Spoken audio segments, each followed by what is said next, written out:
Yo creo que vamos a iniciar para no, ¿cómo se llama esto? Para aprovechar pues el momento de nuestra reunión, porque el tema, a decir verdad, es bastante extenso y pues vamos a ver hasta dónde nos lo permiten. Esta sesión va a ser un poquito breve.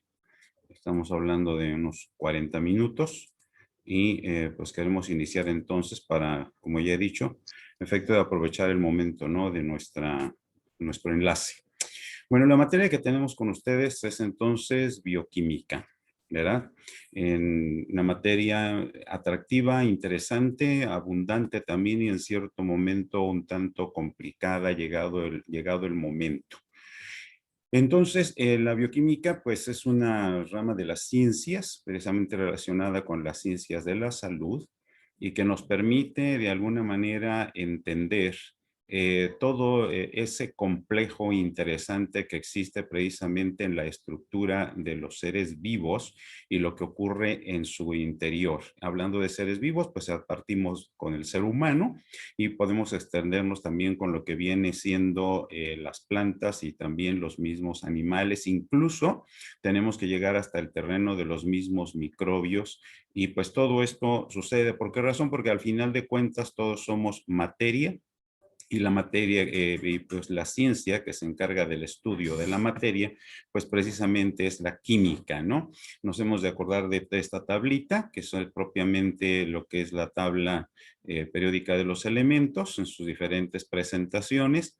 Y pues algunos de estos elementos los conocemos, muchos de ellos no serán elemento de trabajo con nosotros porque no vamos a dedicarnos a lo que viene siendo toda la química ni tampoco la química inorgánica, sino más bien vamos a entrar a la química del carbono, en la química propiamente por lo mismo que se considera como la química orgánica. Bueno, pues nos encontramos la química en todas partes, ¿no? Lo que puede ser tanto en una iba a decir simple, pero no hay que decirlo con más propiedad, en una sencilla gota de agua, algún animal pequeño o grande en el ser humano, las plantas, en donde quiera vamos a encontrar la presencia precisamente de la química en sus diferentes maneras en que se unen los elementos para formar, perdón, las moléculas que van formando todo lo que es el ser vivo. Correcto. Pues bioquímica entonces es una rama que como la misma palabra lo está refiriendo, nos enlaza a lo que viene siendo el término bio, que se refiere a lo que es la vida, y por otro lado, pues también lo que ya es propiamente la química, que ya lo dijimos, es la rama que se encarga de estudiar todo lo que son los procesos vitales que se dan en los seres vivos. Bueno, ya estábamos mencionando que primordialmente nos vamos a orientar a los compuestos del carbono, pero en esta parte inicial pues vamos a tocar algunos otros puntos. Dentro de esto también pues vamos a mencionar algo y nos vamos a ubicar en lo que vienen siendo los ácidos nucleicos. Ya sabemos que propiamente son dos los que existen para los seres vivos, el ARN, o sea, el ácido ribonucleico y el ácido desoxirribonucleico, moléculas que en su estructura pues llega el momento en que tienen que ser leídas, así como si fuera una especie de código, para que a través de ellos se puedan llevar a cabo, pues aquí pusimos fabricación, ¿verdad? Pero la palabra propiamente dentro del terreno de la química es la síntesis o degradación, pues no solamente de las proteínas, sino de todas las demás moléculas. Correcto. Pues en cuanto a términos y de conceptos podemos ampliarlos, ¿verdad? Desde muchos puntos de vista. Pero propiamente tenemos aquí es una perspectiva de la estructura y las funciones de los seres vivos. ¿Cómo está su estructura, su organización y de qué manera la materia es trabajada precisamente para que pueda a través de ella obtenerse lo que es por una parte la estructura del ser humano? Sabemos, por ejemplo, que un músculo primordialmente está formado de proteínas, como también en su oportunidad el proceso de la respiración pues requiere también de otras moléculas, como es el caso de la hemoglobina, con la presencia primordial y vital del átomo del hierro. Bien, en la química, entonces, aquí vamos a encontrar tres aspectos importantes que es conveniente no los dejemos de lado. Por una parte, lo que es el punto de vista estructural, cómo está formada la materia y la relación que tiene con su función. Segundo, la cuestión del metabolismo, que nos va a ocupar la segunda parte de nuestra materia, donde se llevan a cabo toda una serie de reacciones, podríamos decir reacciones de ida y vuelta, precisamente que se dan en lo que viene siendo la materia viva. Y finalmente la parte de la genética molecular, donde de alguna manera haremos una revisión del almacenamiento de la información y los procesos precisamente que permiten la transmisión de esa información a las siguientes generaciones. Desde allí entonces entendemos que la bioquímica viene siendo una ciencia interdisciplinar. ¿Por qué razón? Porque la vamos a encontrar que tiene relación con muchas otras, como es el caso aquí estamos mencionando. Partimos de la química orgánica, la biofísica, la medicina, la nutrición, microbiología, fisiología, biología celular, la genética y pues en el caso, por ejemplo, para con ustedes, cuando hablamos del proceso de la visión, cómo es que se llevan a cabo el desdoblamiento de las moléculas para que pueda llevarse a cabo este proceso tan interesante, ¿no? Bueno, aquí hay algunos datos de historia que por razones de tiempo solamente los pasamos, estas láminas, y quedan en sus manos para que ya después les subiera el material a través del correo, un correo que me proporcionen por favor, para que puedan tenerlo a la mano y lo puedan revisar con más detalles. Bien, avancemos. Elemento químico. ¿Qué es un elemento químico?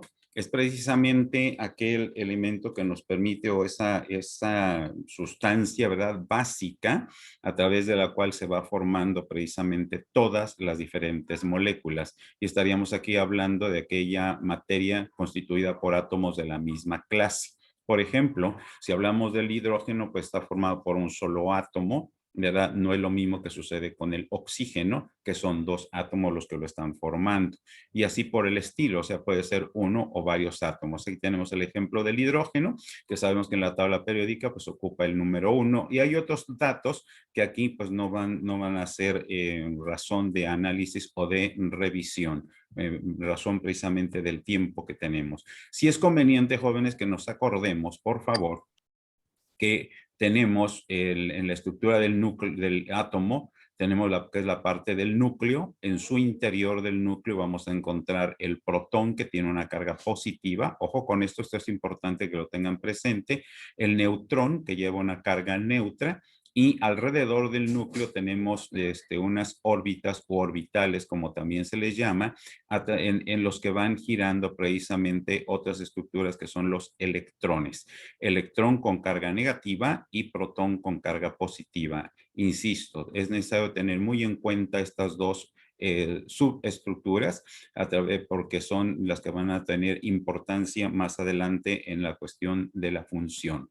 Bien, los protones, bueno, aquí hay una pequeña explicación acerca de ellos, que tienen precisamente la carga positiva, los electrones que tienen su carga negativa, y los neutrones, pues la palabra misma nos lo menciona, ¿no? Su carga es neutra, tienen su propia función dentro de lo que es la cuestión de la masa del átomo, una cuestión que tiene más importancia dentro de la química inorgánica. Bien. Al hablar de los isótopos, el isótopo viene siendo un átomo, ¿verdad? Aquí estamos viendo la desglose de la palabra, isos igual y tropos lugar, es decir, estamos hablando del mismo elemento que tiene una masa diferente, como aquí ponemos nosotros el caso de lo que sucede con el hidrógeno, donde encontramos tres isótopos conocidos que son el protio, el deuterio y el tritio. ¿Dónde está la diferencia? El protio es propiamente el que conocemos nosotros como el hidrógeno, ¿verdad? Y nada más tiene pues un protón y tiene un electrón. El hidrógeno como tal no tiene presencia de neutrón en su estructura. No es lo mismo que sucede con el deuterio. Este sí tiene las tres partículas, neutrón, protón y electrón. Y en el caso del tritio, tiene dos neutrones, un protón y un electrón. Esto solamente para que nos quede claro lo que es un isótopo. Es el mismo elemento, solamente que en su estructura subatómica cambia por la presencia de uno o más neutrones. Para que lo tengamos presente, porque llegado el momento van a estar escuchando acerca de este término. Muy bien, enlace. ¿Qué es un enlace? El enlace, hablando de química, es la unión que se da de dos o más átomos para formar, llegar, procurando alcanzar una estabilidad, ¿Por qué razón? Porque un átomo suelto, un átomo solo, es como una persona inquieta, anda buscando con quién juntarse, ¿verdad? ¿Por qué razón? Porque ya lo hemos de entender más adelante, siempre en su estructura van a tener, me regreso un poquito, pues siempre en su estructura van a tener en su orbital más externa algunos electrones que estarán buscando la manera de completar el total de la orbital que corresponde al halógeno más cercano. En este caso, por ejemplo, el hidrógeno, su halógeno cercano es el helio, que en su orbital más externa tiene 2 electrones. Entonces, el hidrógeno está procurando de alguna manera completar esos 2 electrones y anda buscando a ver de dónde lo obtiene, ¿verdad? Y así por el estilo. En cada una de las estructuras que encontramos en la tabla periódica, siempre un átomo va a tener relación con algún halógeno. Bueno, entonces se tiene que llevar a cabo lo que viene siendo la unión, enlace o que se peguen, pero por favor, el término correcto es este, el enlace entre uno o más átomos precisamente para formar una molécula. Los enlaces pueden ser de diferentes tipos. Pueden ser de tipo metálico cuando lo que estamos uniendo son precisamente átomos de esta serie y nos van a dar precisamente lo que son las características propias de los metales, que son pues la conductividad eléctrica y térmica, el brillo, la maleabilidad y la ductilidad. Tenemos otro caso como es el asunto de este enlace, vamos a estar hablando con mucha frecuencia, es el más frecuente que tenemos en las moléculas orgánicas, el enlace covalente donde los átomos comparten los electrones aunque no sean de una manera, vamos a decir, equilibrada, pero los comparten y se mantienen unidos a través de esto, ¿verdad? Para mantener de esa manera la unión y pueda mantenerse lo que es la molécula. Por ejemplo, en el caso del agua, que lo veremos más adelante, sabemos bien que está formado por un átomo de hidrógeno y 2 de oxígeno, o sea, a ver, va por ahí. Son 2 elementos, hidrógeno y oxígeno, y son 3 átomos. ¿Por qué razón? Es 1 de hidrógeno y 2 de oxígeno. Y así es como se van formando poco a poco todas las moléculas. Claro que no hay moléculas muy complejas, ¿verdad? Aquí tenemos, por ejemplo, este ejemplo, un enlace iónico donde se están compartiendo los electrones de la última orbital entre uno y otro para formar precisamente esta unión. El enlace covalente donde de alguna manera se comparten los electrones con algún otro átomo para formar, por ejemplo, aquí tenemos en este caso es el cloruro de potasio, cloro y potasio, y acá tendríamos el caso del metano, donde tenemos en el centro el carbono con sus 4 valencias y tenemos también los 4 átomos de hidrógeno que se enlazan en la parte exterior. Bien, de aquí para ampliar un poquito este asunto, notamos cómo se comparten los electrones en este caso para mantener lo que viene siendo el enlace covalente, aquí en el caso del ácido clorhídrico, donde unimos el hidrógeno con el cloro. Bien, hay un asunto importante y es conveniente, y esto sí anótenlo por favor, porque de esto vamos a estar hablando mucho en el trayecto de toda la materia, lo que son los iones. Un ion, jóvenes, para fines prácticos, es todo átomo, y anótenlo por ahí, ¿verdad? Anótenlo y subrayenlo, por favor. Un ion es todo átomo o molécula que pierde o gana electrones, que pierde o gana electrones. Los electrones ya quedamos que tienen carga negativa. Si pierde electrones, es decir, pierde carga negativa, la molécula adquiere una carga positiva. Y si gana electrones, como tienen carga negativa, entonces ese átomo o molécula adquiere carga negativa, para que por ahí lo entendamos. Y entonces de ahí se desprende lo siguiente. Cuando tenemos muchos electrones, hemos ganado muchos electrones, tenemos carga negativa y ese ion recibe el nombre de anión. Anión sería el nombre. Y si ha perdido electrones, pues, entonces tiene carga positiva, el nombre que recibe de manera específica es un catión. El catión tiene carga positiva y el anión tiene carga negativa. Para que lo tengamos presente, ¿verdad? Y lo trabajemos con más propiedad más adelante. Bien. Bien, pues el enlace iónico se da también, ¿verdad? Y existe entre las diferentes moléculas en su momento y puede ser, por ejemplo, aquí en este caso, que se nos está poniendo el ejemplo, ¿verdad? Del enlace que se da entre el flúor. El flúor no es metal y pues, al perder precisamente, al tomar, perdón, un electrón, adquiere carga negativa y se convierte en un anión. Muy bien. Bueno, aquí toda esta tablita requiere toda una explicación mucho más amplia, que eso, precisamente ahorita todo esto es un enredo y al final lo entenderemos porque aquí nos están hablando acerca de los grupos funcionales, que lo veremos en la siguiente clase. Aquí tenemos el asunto del carbono, ¿verdad? Su número atómico es el 6 y te resulta que tenemos entonces en la primera capa 2 electrones, o sea, en la primera orbital, y en la segunda tenemos 4. Estos 4 electrones son los que nos van a permitir precisamente la oportunidad de establecer los 4 enlaces o que se pueda unir con 4 elementos iguales o diferentes. Ya vimos el caso del metano, está unido con 4 hidrógenos, pero no es ley que tenga que unirse siempre con el mismo, puede unirse con otros más. Bueno, cuando hablamos de la química orgánica o precisamente estamos hablando de lo que es la química del carbono, porque generalmente vamos a encontrar el carbono presente junto con otros elementos que ya varía de acuerdo a la molécula de la que estemos hablando. Excepto, pues claro, ahí está el asunto del monóxido o del dióxido de carbono, porque estos, aunque tienen la presencia del oxígeno, del carbono, perdón, son moléculas consideradas como inorgánicas. Aquí tendríamos el caso de un aminoácido, que ya lo estudiaremos más a detalle. Siempre son cadenas muy largas, con un esqueleto central de carbonos, un grupo metilo en el final y un grupo carboxilo en la otra parte. Esto de carboxilo y amino pues es algo un poquito extraño en este momento, ya se entenderá más adelante. Esta es la primera parte, ¿verdad? De lo que tenemos preparado para el día de hoy. Pasamos a la siguiente. Permítame, a ver, bueno, creo que estamos completos. Vamos a la siguiente. Tenemos precisamente lo que vienen siendo las, ¿cómo se llama? Los elementos encontrados precisamente en los seres vivos. ¿Cómo está formado un ser vivo? Veamos nosotros, de acuerdo a esto. Sabemos que hay más de 100 elementos en la tabla periódica, pero encontramos nosotros que en los seres vivos, cerca del 98%, algunos documentos marcan el 95%, del 95 al 98% de todo organismo vivo vamos a encontrar 6 elementos importantes: carbono, hidrógeno, oxígeno, nitrógeno, fósforo y azufre.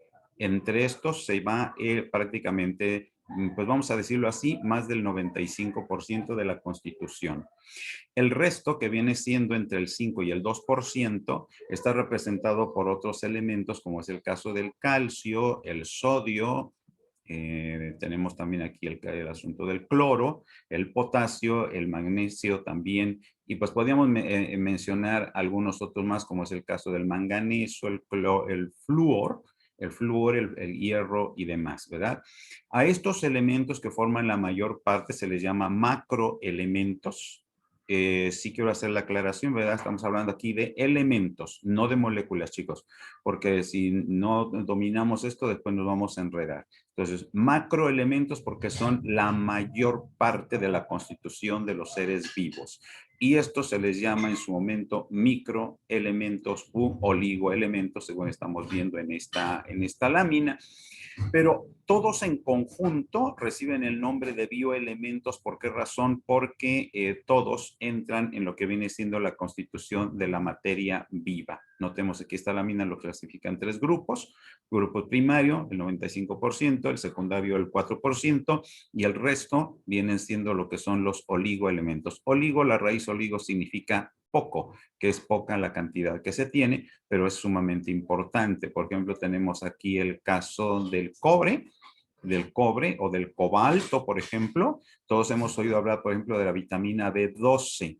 El nombre químico de la vitamina es cianocobalamina. ¿Por qué razón? Porque en su molécula, una molécula muy grande, lleva un átomo de cobalto. Y esto es importante para su función. Ya lo veremos también cuando hablemos de las enzimas, la presencia, por ejemplo, del magnesio, bueno, aquí este es el manganeso, pero el manganeso o el zinc cobra mucha importancia para que las enzimas puedan funcionar. Otra manera también de comprenderlos es precisamente de acuerdo a su función que desempeñan. Cuando se habla de las cuestiones plásticas, por favor no pensemos en el plástico de las bolsas que nos dan en el súper. Bueno, nos daban antes, ¿no? Ahora ya no nos las dan, pero no pensemos en eso. Plástico porque estamos hablando de la estructura, porque precisamente entran en la composición, que aquí tenemos, ¿verdad? Noten ustedes, carbono, hidrógeno, oxígeno, nitrógeno, fósforo, azufre y calcio. Función catalítica, es decir, que ayuda para que las reacciones puedan llevarse de una manera más rápida. Aquí nos mencionan a estos cuatro, que es el hierro, el zinc, el yodo y el cobalto. O cuestiones osmóticas que nos ayudan a mantener la presión de los líquidos a ambos lados de las membranas, ¿verdad? Y tenemos aquí en el caso, pues ya lo comentamos ampliamente en la materia de fisiología, el caso del sodio, el potasio y el cloro, por mencionar algunos de ellos. Bien. Es conveniente ahora considerar lo siguiente, notemos, podemos tener un bioelemento, aquí se nos menciona el 1, el 2 y también un bioelemento X o N y los juntamos a todos para formar lo que viene siendo una biomolécula. Las biomoléculas son aquellas que están en relación directa con la vida y la función en los seres vivos. Las biomoléculas que están formadas por una muy variada y diversa y enorme o poca cantidad de elementos químicos, nos van a formar moléculas. Estas moléculas las podemos clasificar, ahora sí, cuidado con esto, moléculas orgánicas y moléculas inorgánicas, pero de alguna manera intervienen con la vida. Por ejemplo, molécula inorgánica es el caso del agua, el caso del dióxido de carbono, del oxígeno. Biomoléculas orgánicas, como es el caso de las proteínas, carbohidratos, lípidos, que de ellos vamos a hablar ampliamente en esta materia, y aquí tenemos el ejemplo, ¿verdad? Inorgánicas, agua, dióxido de carbono, las sales minerales, en el caso del sodio, por ejemplo, el potasio. Orgánicas, glúcidos, que son los carbohidratos, lípidos, prótidos o proteínas y los ácidos nucleicos. Serán las 4 biomoléculas de las que estaremos hablando con más amplitud.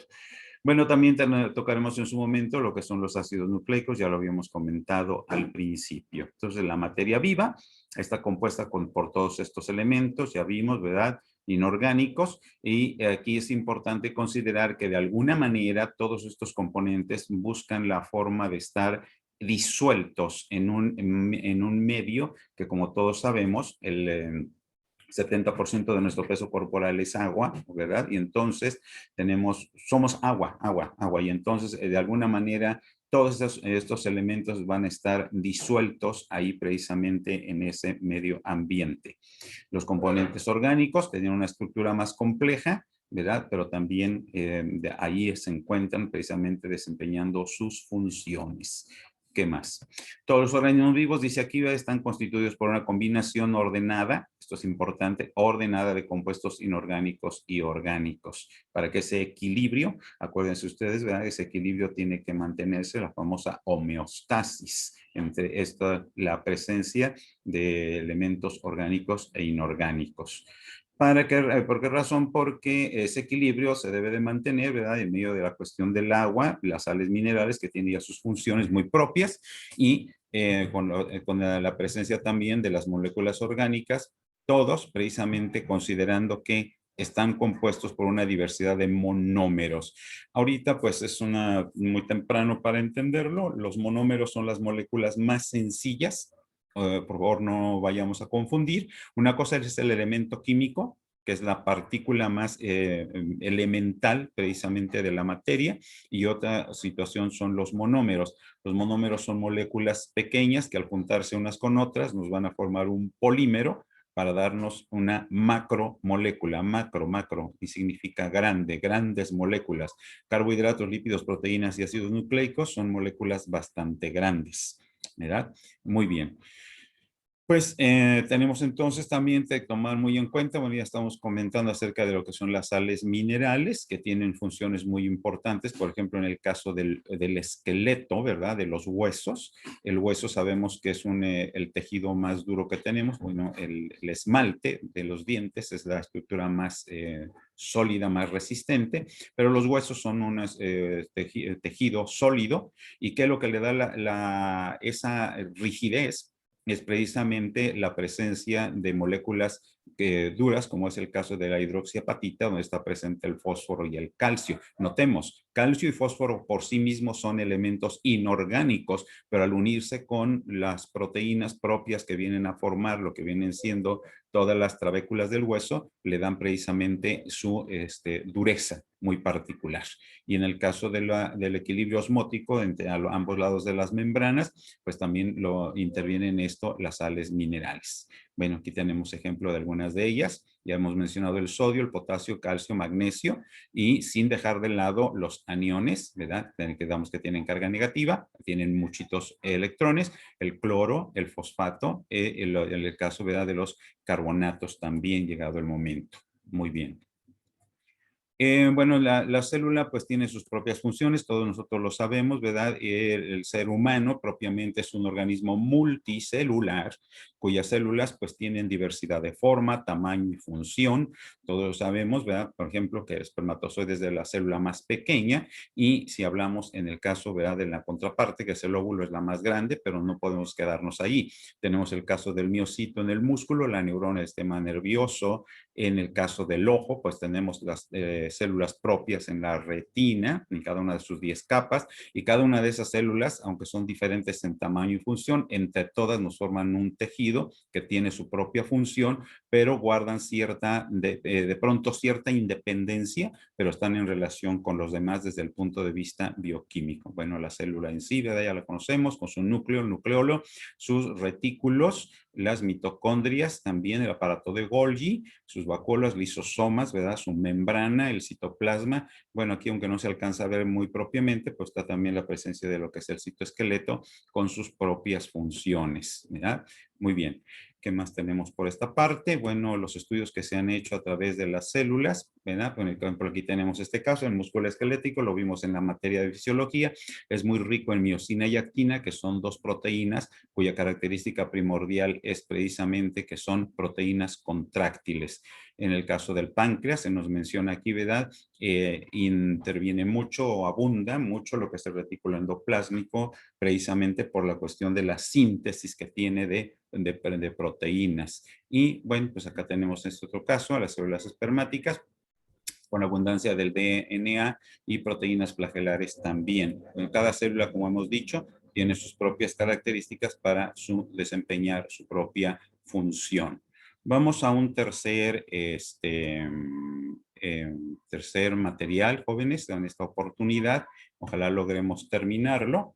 Se trata precisamente de una molécula importante, muy importante para nosotros como seres vivos.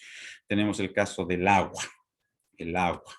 ¿Qué hay con el agua? Bueno, el agua sabemos que está distribuida en todo el planeta y pues según los datos que nos dan los que se dedican a estos estudios, en nuestro planeta, el famoso planeta azul, está formado en un 60-70% por agua.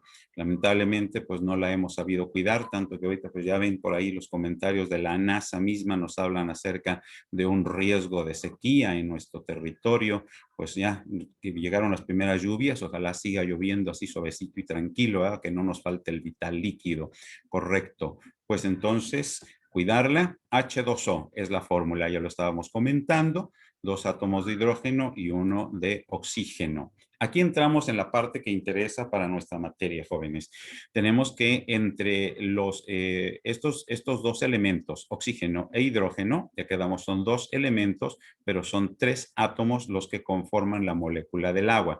Pero notemos que hay una cuestión geométrica, perdón, en el caso del acomodo precisamente de lo que vienen siendo estos átomos. Y veamos que forman una especie de triángulo, más o menos un triángulo, y si esto lo alargásemos hasta llegar al centro, en este caso de esta figura, veríamos que existe entre los 2 átomos de hidrógeno, existe un ángulo de separación de prácticamente 105 grados.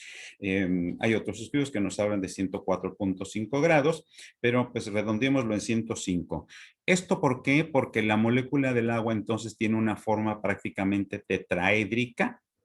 Por ahí en el mercado todavía existen algunos bases así más o menos de forma de pirámide cuadrangular, ¿verdad? Que es precisamente de lo que se trata, pero aquí lo importante es esto, jóvenes. Del lado del oxígeno vamos a tener una carga negativa, y del lado donde están los hidrógenos va a haber una carga positiva.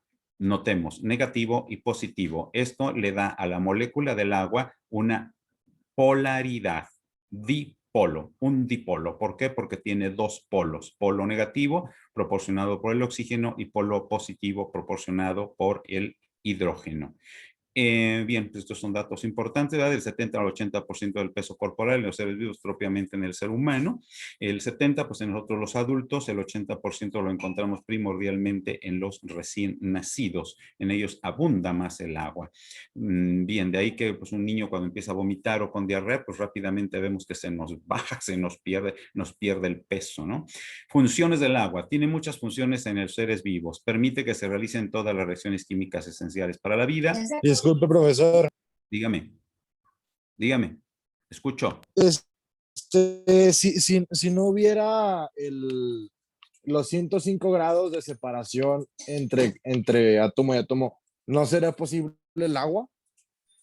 No podría cumplir con sus funciones. Aquí hay una cuestión, ¿verdad?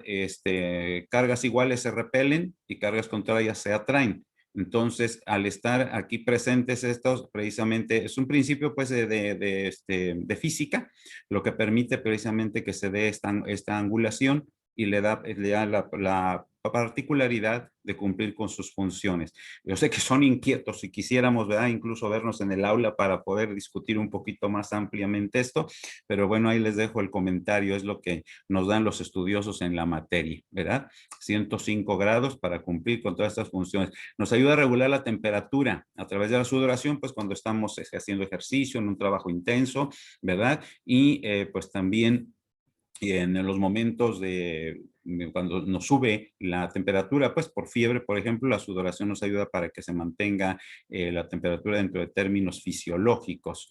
Es importante también porque permite el transporte del oxígeno, por una parte, los nutrientes o en su oportunidad el dióxido de carbono. Y pues cumple con una función primordialmente también estructural en el agua, pues le da volumen, precisamente, perdón, a las células. Desde el punto de vista nutricional, en el balance hídrico, bueno, aquí tenemos que el agua puede ingresar a través de bebidas, alimentos o incluso del metabolismo celular. Esto lo vamos a entender en esta materia. La bebida, pues, nos es claro, ¿verdad? A través de todo lo que ingerimos en bebidas libres. Esto va con los alimentos, que puede ser el caldo, la sopa, el té, ¿verdad? Y esto lo que se produce a nivel del organismo, lo que se llama también el agua endógena. En términos generales, más o menos estamos ingiriendo 2.400 mililitros, pero esto no se queda todo, se desecha a través de la orina, que es el mayor volumen, los pulmones a través de la respiración, de la piel en la transpiración y en la materia fecal. Total es que lo que ingresa es lo que sale. El caso es que siempre tengamos agua fresca, agua nueva, para que se mantenga precisamente la homeostasis. Bueno, el agua nos permite pues que todas estas moléculas estén también de alguna manera disueltas en nuestro organismo para cumplir con sus funciones. El agua entonces tiene diferentes propiedades que le dan precisamente y dependen de su misma estructura. Aquí podríamos entrar a una cuestión un poquito de discusión incluso. Acá hemos traído algunas referencias que cada una de ellas tiene su propia explicación y su propia importancia fisiológica. Por ejemplo, el alto calor de vaporización. Todos sabemos que el agua hierve a los 100 grados centígrados, ¿verdad? Entonces, ese alto calor específico incluso, que va en relación con esto, nos ayuda precisamente para que no vayamos a hervir, ¿verdad? Y pues también permite ese control de temperatura que habíamos comentado. La cuestión de la constante dieléctrica, ¿sí? Porque si leemos la palabra nos da una enredada sabrosa, pero cuando la separamos, di2 eléctrica. ¿Por qué razón? Porque tiene un polo positivo en en los hidrógenos, dos polos positivos, y un polo negativo en el oxígeno. Que esto, por ejemplo, cuando nosotros todos hemos visto que ponemos un poco de sal de mesa en un vaso con agua y de inmediato se disuelve. ¿Qué es lo que pasó? Pues que el cloro lo jala el hidrógeno y el cloro lo atrae el oxígeno, precisamente, ¿verdad? Esa es la situación que se... Perdón, el cloro es negativo, lo atrae el hidrógeno y el sodio lo atrae el oxígeno. Bien, el agua cuando está en estado sólido tiene menor densidad, porque todos hemos visto cuando echamos un cubito de hielo en en agua líquida, el hielo flota precisamente porque las moléculas del agua como que se expanden, se apartan, se separan, y eso les da precisamente esa cuestión de que pueda flotar. Esto se los dejo aquí como información, nada más para que lo conozcan. Esto de atención superficial o adhesión es lo que permite precisamente que el agua pueda formar gotas, esas gotitas interesantes, ¿no? Que muchos nos atraen, y también da la oportunidad, por ejemplo, en el caso de los insectos, los mosquitos, por ejemplo, pueden andar muy bien sobre el agua. Este otro detalle es importante también, lo que es la formación de los puentes de hidrógeno que se dan entre las moléculas de agua. Miren ustedes, aquí tenemos 1, 2, 3, 4, 5 moléculas, pero notemos que entre el hidrógeno y el hidrógeno de una molécula y el oxígeno de otra, se forma una especie de enlace, pero no es propiamente enlace, hay una especie de atracción, no nos olvidemos, negativo y positivo, una especie de atracción, y es lo que jala y mantiene precisamente el estado líquido y mantiene cierta distancia entre una molécula y otra. Puente de hidrógeno, tómenlo muy en cuenta de favor. Es una especie de enlace que se da en las moléculas del agua. Bien, y esto precisamente también le da la oportunidad de funcionar como solvente. Ya poníamos el ejemplo de la sal de mesa, que no es el único caso, ¿verdad? Con el azúcar, por ejemplo, hay nomás que ahí hay que agregar la cuestión de la agitación, o sea, nosotros le llamamos revolver para que puedan disolverse. Bueno, aquí tenemos un poquito de más información. El tiempo se nos está agotando, chicos. Esta sesión que damos era un tanto breve. Solamente quería comentar con ustedes, ahorita al terminar me hacen el favor de subir al WhatsApp personal de un servidor quienes estuvieron en la sesión para tomar la referencia de su asistencia. Todavía no tenemos habilitada la plataforma para que podamos enviarles ahí el material, de pronto estaremos trabajando a través del correo y será yo creo que el día de mañana que ya esté trabajado esta presentación, se los voy a subir también para que lo tengan a la mano. Nos quedó un tema pendiente, vamos a buscar la manera de contar con una plataforma un poquito más amplia para trabajarlo con un poquito de más detalle, más calma y que no nos atrasemos de ninguna manera. Quedamos a la orden, chicos. Ofrezco disculpas por la cuestión del día de ayer que se presentó, pero pues vamos a continuar ya por este medio y poniéndole todas las ganas para no atrasarnos. Gusto en saludarles. Cuídense. Gracias, Igualmente, doctor. profesor, Buenas muchas noches. gracias. Hasta luego. Profe, buenas Esté muy noches. bien. Buenas noches, profe. Hasta luego. Gracias, Buenas buenas Buenas noches. noches. Gracias.